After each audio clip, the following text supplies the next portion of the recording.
my channel. For this evening video po, papakita ko sa inyo yung outside view ng setting ng Bangkok. Ito yung tinatawag nila na Bangkok street food.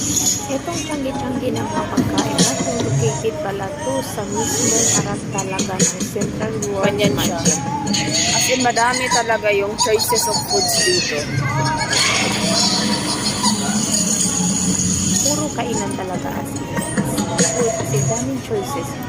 Ayan yung mga choices of foods. At the time po talaga, kami nakailang balik-balik kami kung ano ba talagang pagkain na o-orderin namin.